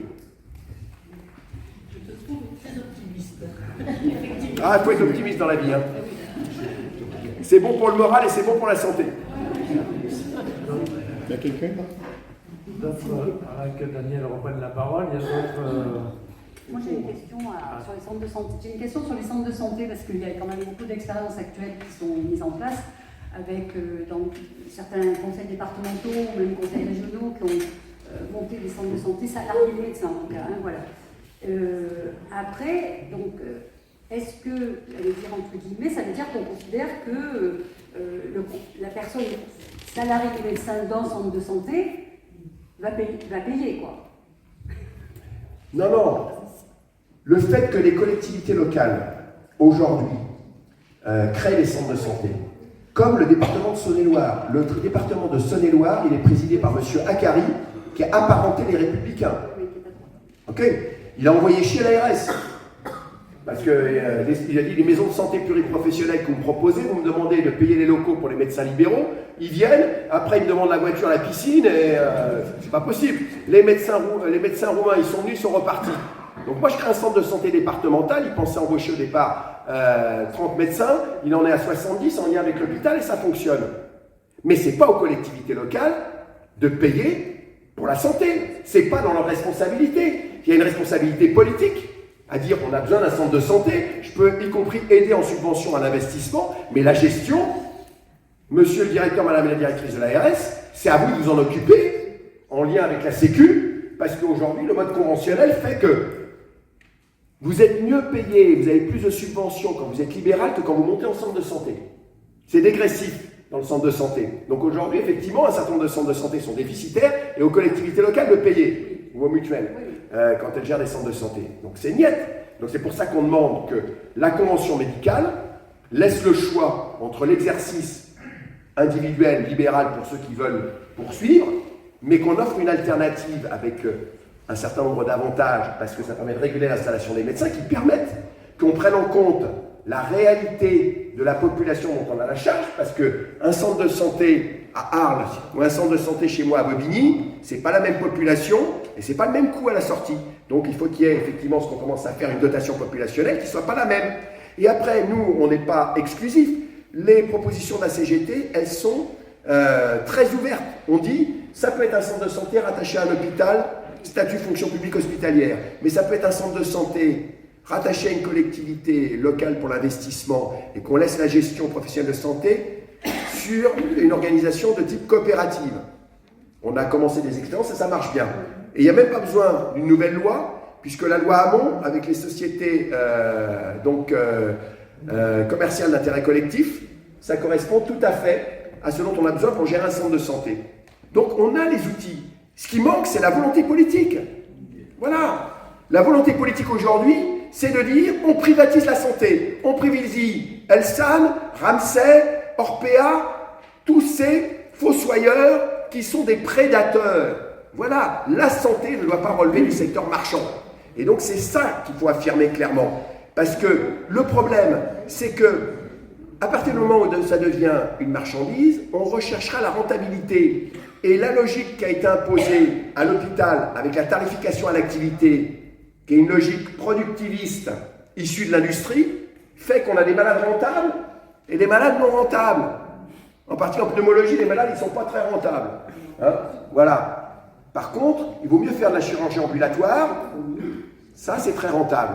Et quand le malade est trop grave, la clinique appelle l'hôpital en disant « Ah ben moi, j'ai fait que la chirurgie ambulatoire, j'ai pas de soins continus ou de réanimation. Allô l'hôpital, vous pouvez prendre mon malade qui est très grave. » Ils n'ont pas de médecine, ils ne veulent pas les vieux. On est obligé de se battre dans mon département, en Seine-Saint-Denis, contre le groupe Elsan et le groupe Ramsay, qui a des cliniques. Et, il n'a pas la sécu, on ne peut pas le prendre. On a quand même... il est trop vieux, on ne peut pas le prendre. C'est un problème social, on n'a pas d'assistance sociale, on ne peut pas le prendre. Attendez, c'est facile, je prends les patients rentables dans le mode de financement actuel et je laisse les autres à l'hôpital. Et le résultat, c'est quoi? C'est que l'hôpital, il est en déficit. Et quand l'hôpital est en déficit, on lui dit plan de retour à l'équilibre. Et c'est quoi un plan de retour à l'équilibre? Quand les dépenses de l'hôpital, c'est 70% de personnel, c'est pressurer le personnel. Et après, on lui dit ah ben les gens, ils démissionnent, on n'en trouve plus. Ah oui, attendez, les conditions de travail. Vous savez que malgré le Ségur de la santé, vous avez tous entendu parler du Ségur de la santé, la fameuse prime de 183 €. Eh bien, comme il y a eu blocage du point d'indice de la fonction publique depuis 2010, qu'on a eu 2 petites augmentations, malgré l'augmentation de 183 €, les infirmières françaises, en parité de pouvoir d'achat, gagnent toujours moins que les infirmières mexicaines. Comment vous voulez attirer dans ces métiers-là? Il y a un problème quand même. C'est-à-dire aujourd'hui, même pour nous les médecins, mes jeunes collègues médecins, vous voyez, il y a un problème. Mes jeunes collègues médecins, avec les salaires qu'on leur propose, à Paris, ils ne peuvent pas s'acheter un appart. Ok?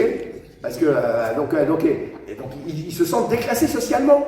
Ils se comparent, ils ont fait 10 ans d'études dans des conditions difficiles, ils se comparent à des amis à eux, école de commerce, je bosse en salle des marchés à la Société Générale, je gagne 5 fois plus que toi, je me paye la belle bagnole et je m'achète l'appart.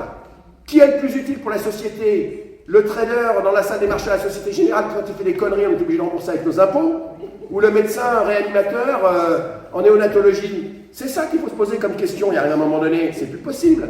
Et je peux vous dire, c'est pas une question politique. Mes collègues, ils ont la haine parce qu'ils disent, mais putain, pourquoi j'ai choisi ce métier? Je suis un pauvre con. Tu as personne d'autre? José, vas-y.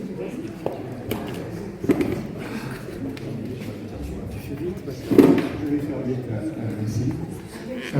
Oui, en fait, je suis pas trop d'accord avec. Non, pas lui. Martine. Je pense que les médecins, ouais, c'est pas forcément trop payé. C'est peut-être, sur les propositions que tu fais, je suis plus d'accord parce que je pense un peu comme ça. Je crois que si l'organisation des financements en général de la Sécu avait une autre philosophie, on pourrait payer mieux les médecins, je pense. Et qu'ils ne soient pas à la charge du patient.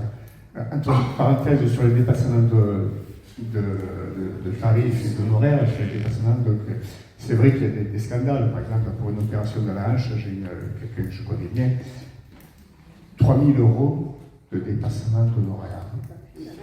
Qui peut les sortir? C'est monstrueux. Voilà. Donc bon, ça c'est une... Non, même, c'est plus un liquide maintenant, ils s'en foutent. Hein. Non. Je voulais, effectivement, sur les problèmes qui sont posés, j'étais patient d'un médecin autour du Vichy, là, il y en a certains qui le connaissent certainement. Du jour au lendemain, il a fermé son cabinet pour faire médecin, je crois, médecine professionnelle. Médecin du travail. Ouais, médecin du travail. Et du jour au lendemain, parce que sûrement, il en avait ras-le-bol. Donc ça montre bien qu'il y a un malaise. Donc effectivement, c'est la société comme ça qui est organisée. C'est Bébéard qui disait, il y a 20 ans, il a dit il faut détricoter un à un tous les acquis de la Sécu de 47. Donc on voit la politique, tout ça, ça va dans le même sens. Je voulais faire juste une petite parenthèse, parce que tout le monde ici, je pense, est mutualiste. Je vous ai annoncé que j'étais un mutualiste. Il faut savoir qu'aujourd'hui, quand on va manger un hamburger, on paye 5% de TVA, fait d'impôt. Quand on se mutualise, c'est 14% sur nos cotisations. C'est à peu près 2 mois de cotisation que l'on donne à impôt. Donc vous voyez qu'il y a des choses qui vont pas, mais c'est vrai que ça va dans le sens de la privatisation de la santé. Hein, et donc, parce qu'il y a de moins en moins de gens qui peuvent malheureusement, pour se soigner aujourd'hui, si tu n'as pas de complémentaire santé, tu es mal loti. Donc, voilà. Oui, je voudrais revenir sur les EHPAD. En 2016, par décret, il est créé un conseil départemental de la sécurité et de l'autonomie. Ce conseil départemental, il est composé de différents membres, il y en a à peu près 80, et ça concerne les personnes âgées et ça concerne les personnes handicapées. Il y a différents représentants, il y a la RS, il y a les associations, et il y a des membres de syndicats qui sont reconnus nationalement, pas les membres des syndicats. Donc a été voté le 31 janvier un schéma d'autonomie pour lequel les membres du CDCA n'ont pas pu donner des modifications ou des apports pour contribuer à ce qu'il soit plus proche des besoins des personnes âgées. Donc on ne s'est pas contenté de se plaindre de la situation. On a créé une intersyndicale où il y a la CGT, la CFDT, la FSU, la CGC et la FGR qui est l'organisme de retraite de la CFDT. Donc on va faire une conférence de presse pour signaler le dysfonctionnement du CDCA dans sa fonction démocratique, puisque le CDCA doit participer à l'élaboration et la mise en œuvre des politiques liées à l'autonomie et la citoyenneté des personnes âgées et des personnes handicapées. Donc notre première action, ça va être ça, et la deuxième action, on va saisir le sous-préfet en intersyndical, le préfet en intersyndical, pour qu'ils remettent au pas le conseil départemental pour que le CDCA joue son rôle réel. On a une place importante et on pense qu'il faut qu'on agisse pour qu'on puisse gagner du terrain sur les conditions de vie des personnes en EHPAD, mais ce n'est pas que les EHPAD, hein, c'est aussi les personnes en situation de handicap, c'est aussi tout ce qu'il y a à domicile, c'est tout ce qui est aussi hébergement inclusif, c'est le logement traditionnel, c'est les transports, c'est quand même un vaste sujet et le conseil départemental ne doit pas prendre à la légère ce qu'on représente et ce qu'on peut proposer. C'est le problème que l'on rencontre depuis quelques années et qui a été aggravé depuis que Emmanuel Macron est au pouvoir, c'est qu'il n'y a plus de démocratie sociale. Voilà, c'est la verticalité du pouvoir, il a raison tout seul, et de toute façon, il a vidé de tout leur contenu, toutes les structures du dialogue social. Il n'y a plus rien aujourd'hui. Même à l'hôpital, on a transformé le CTE en CSE, il n'y a plus de CHSCT, et on ne peut plus donner que des avis, il n'y a plus de conseil d'administration à l'hôpital. Ce qu'on réclame, nous, aujourd'hui, c'est que le conseil d'administration de l'hôpital soit rétabli, avec des représentants des élus locaux, des personnels, non médicaux, médicaux, et que ce conseil d'administration ait un droit de veto sur 2 sujets importants de l'hôpital, le budget annuel et le projet d'établissement. Et que s'il y a un désaccord, eh bien, il y ait effectivement négociation avec l'Agence régionale de santé pour prendre en compte les raisons de ce refus. Parce qu'aujourd'hui, en conseil de surveillance, y compris les élus qui y siègent, hormis ceux qui font vraiment de la politique et qui sont incapables de s'opposer, parce que quand un maire qui préside un conseil d'administration s'oppose, un conseil de surveillance aujourd'hui s'oppose, il a moins de pouvoir que dans un conseil d'administration, mais l'Agence régionale de santé doit le prendre en compte. Hein, parce qu'il fait partie d'une organisation politique, il peut faire remonter au niveau national et ça pèse. Voilà. Alors il y a trop peu aujourd'hui de maires qui le font et ils se laissent enfumer, comme c'est le cas là, avec l'ARS qui impose ce montage avec Elsan qui est dans l'intérêt financier d'Elsan au détriment de l'intérêt de l'hôpital qui est déjà en grande précarité financière. Et ça, c'est scandaleux. C'est scandaleux. Cette politique imposée par l'ARS sur ce projet est proprement scandaleuse. Et donc, l'autre sujet sur lequel je voudrais dire qu'il aurait été bon que M. Macron nous entende. Si vous vous rappelez, en 2019, les services d'urgence étaient en grève dans toute la France. Il y avait des manifestations. On avait une première revendication avant les salaires, qui était les emplois. On voulait être plus nombreux pour pouvoir prendre en charge les patients correctement. En 2019, on a fait la proposition qui n'était pas révolutionnaire, de revenir à ce qu'on appelle les contrats d'études. Quand j'étais jeune, moi, ça existait pour les infirmières, pour les aides-soignants. On faisait venir des jeunes femmes de province, c'est très féminin. On faisait même venir des collègues d'EDOM. Il y avait un bureau qui s'appelait Bumidom. On lui dit, venez donc travailler en métropole sur les métiers que les bons Gaulois de métropole ne veulent pas faire. Il fallait faire facteur, il fallait faire agent hospitalier à l'hôpital. On leur payait le voyage, le logement, on les payait pendant leurs études. Un contrat d'études, c'est quoi? C'est dès que vous avez passé le recrutement dans vos écoles professionnelles, ça existait aussi à la SNCF, c'était les instituteurs avant qu'ils deviennent professeurs des écoles, dès que vous êtes recruté, qu'on rentre en formation, vous êtes payé. Payé, pas une bourse, payé avec des cotisations sociales, donc des cotisations retraite. Vous voyez ce que ça veut dire pour les jeunes aujourd'hui, d'avoir des cotisations de retraite dès 18 ans. Et vous êtes déjà préaffecté sur un établissement ou sur un territoire. Comme ça, vous pouvez vous projeter dans l'avenir, vous savez où vous allez travailler, vous pouvez déjà commencer à voir pour votre logement, etc. Donc ces contrats d'études, ça existait jusqu'à la fin des années 70. Il faut un petit peu d'argent pour les remettre en place, mais ça s'appelle une politique prévisionnelle des emplois. Dans le bassin d'Arles, il y a besoin de combien d'infirmières, combien d'aides-soignantes, combien de manip radio, là, dans les 5 ans qui viennent. Sur les Bouches-du-Rhône, voilà, on généralise et on met en place ça avec l'Agence régionale de santé et avec les élus locaux, puisque ces formations sont aujourd'hui sous la responsabilité du Conseil régional. Je suis conseiller régional en Île-de-France d'opposition, je ne suis pas dans le même parti que Mme Pécresse, mais bon, donc il y a des possibilités d'agir. Et l'autre élément qu'on demande, parce que ce n'est pas que pour les écoles professionnelles, mais pour les écoles professionnelles, la suppression de Parcoursup. C'est une catastrophe, Parcoursup, je l'ai dit tout à l'heure.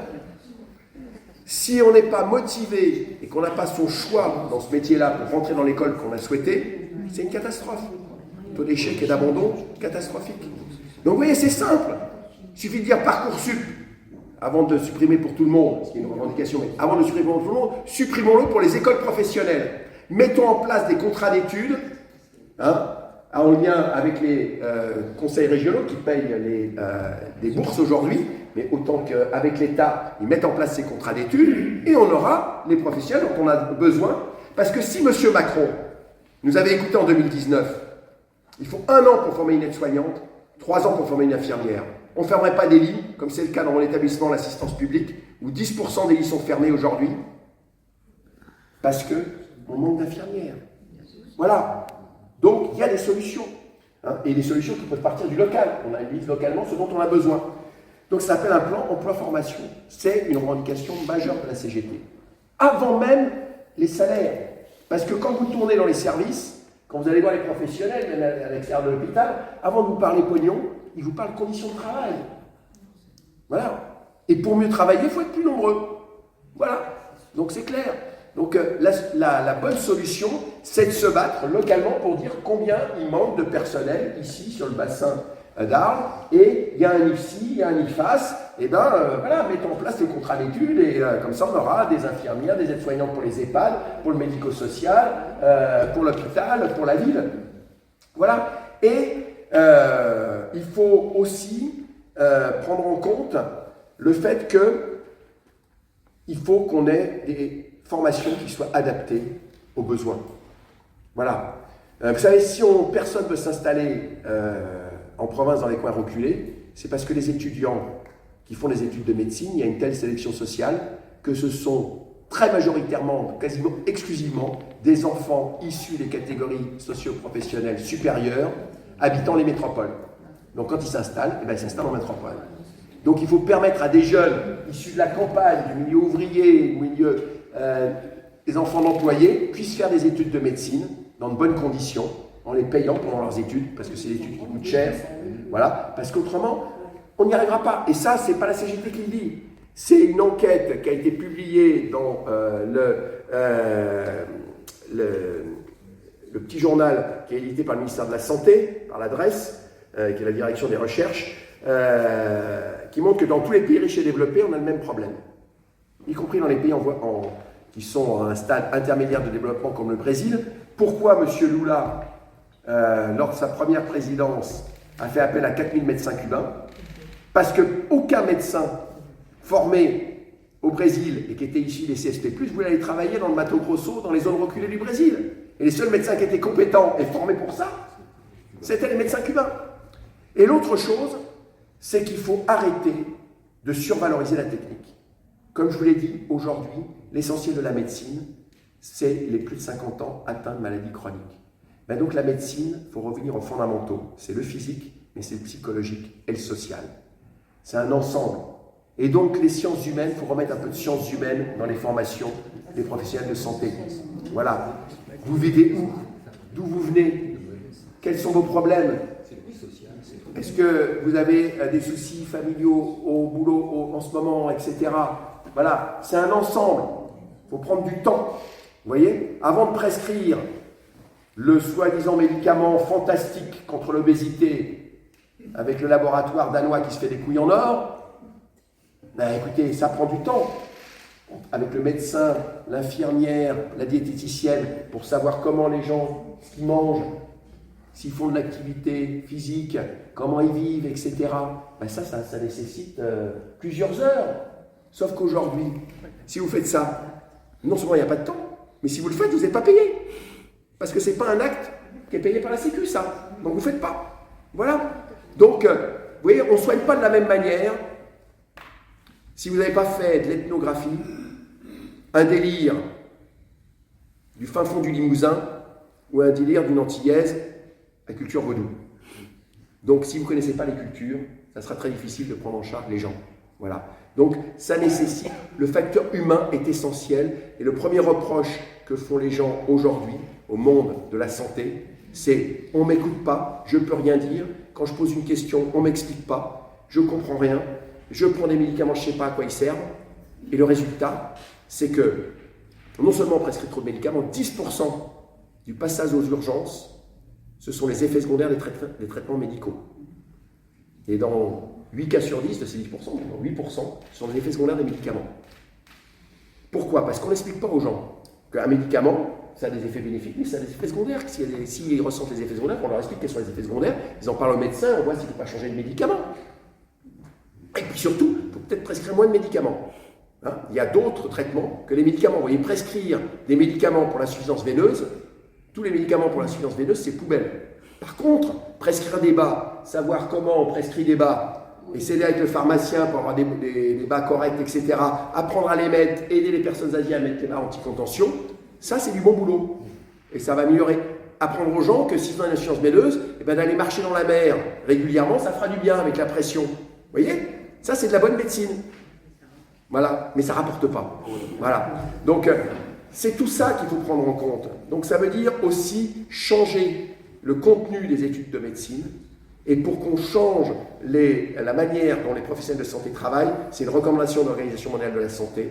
Il faut qu'une partie de la formation se fasse en commun entre tous les professionnels de santé, si on veut qu'ensuite ils puissent prendre en charge ensemble les patients.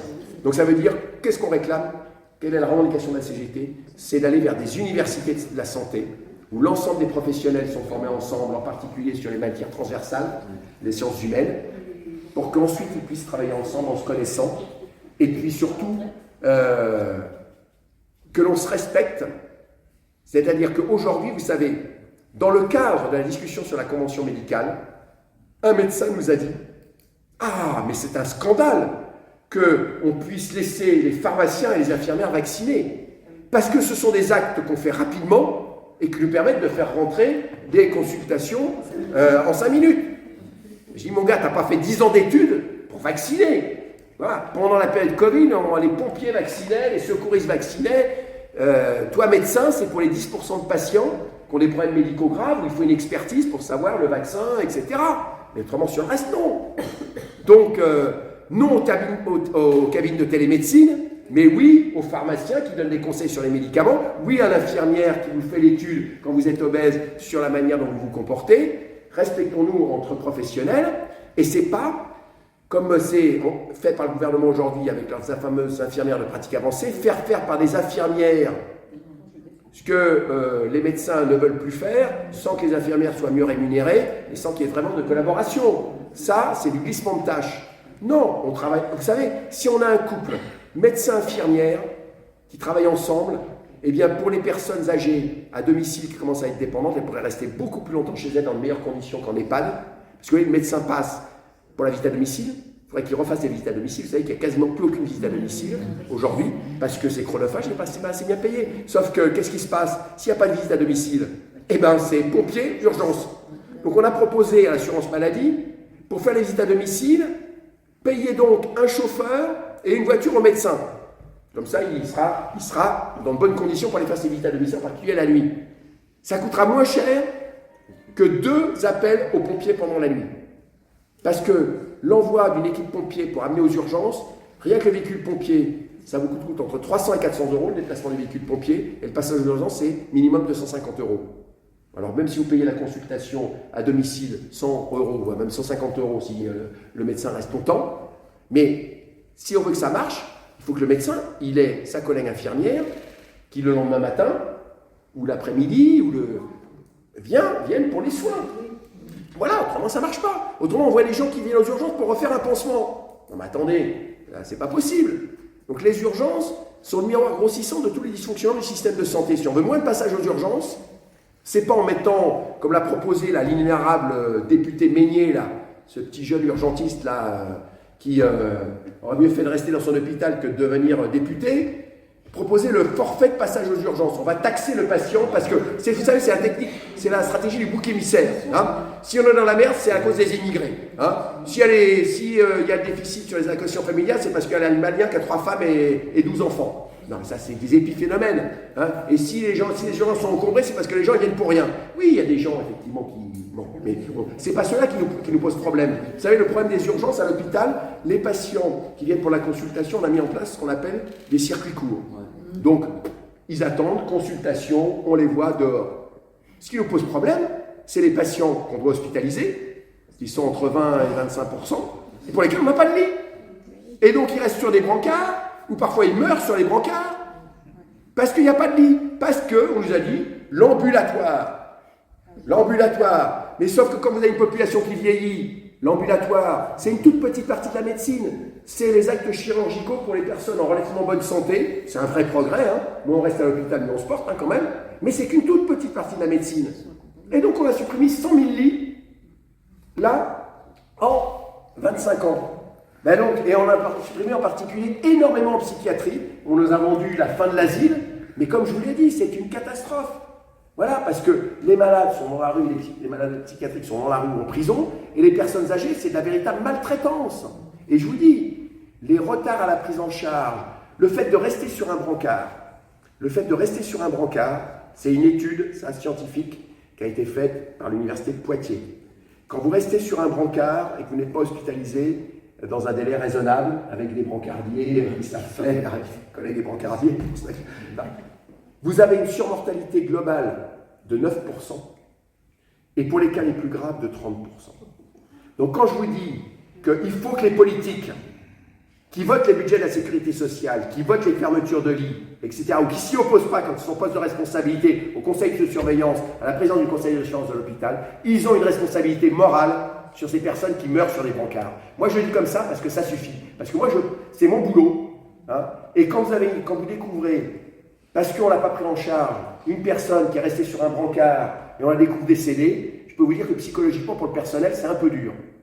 Et c'est pas à nous de porter cette charge, parce que les responsables on les connaît. Et ça suffit de nous expliquer que c'est pas possible. Si c'est possible avec tout ce que je vous ai dit, c'est une question de privilégier l'humain et pas le capital.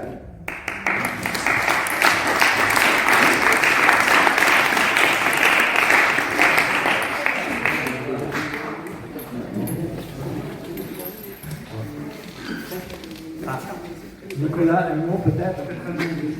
Allez, viens là.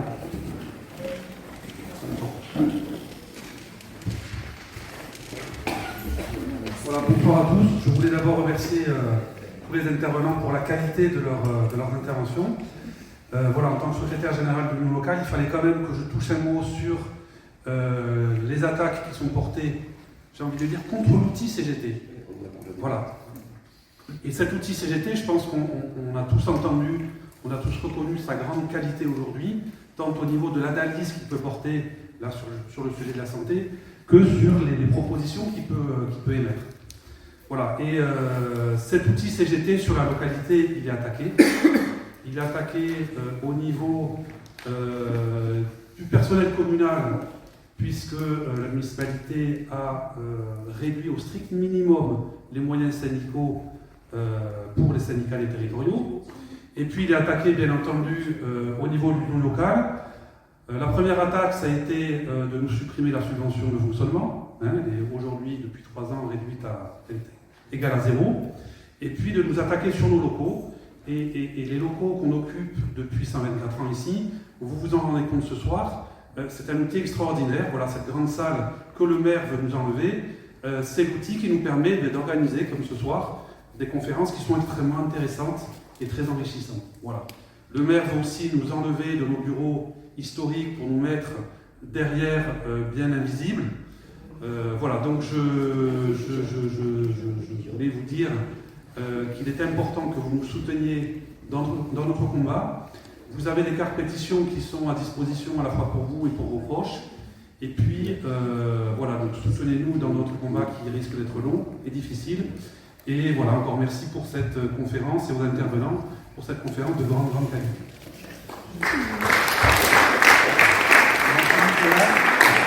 Peut-être un mot là, peut-être que ça ne reste pas comme ça, ce qui a été dit ce soir. J'improvisais complètement, parce qu'on ne peut pas faire un petit collectif sur le thème de la santé sur Ars et porter 2 ou 3 revendications. J'ai noté surtout de contester le montage financier qui a été fait à l'hôpital, le porter à connaissance du public avec un tract, avec toutes sortes de moyens, et sur la revendication aussi de centres de santé tels que vous avez définis. Voilà, on pourrait peut-être travailler là-dessus, et ceux qui veulent nous rejoindre là, sais pas, on essaiera d'organiser une réunion de ces jours et on le fera savoir. Merci.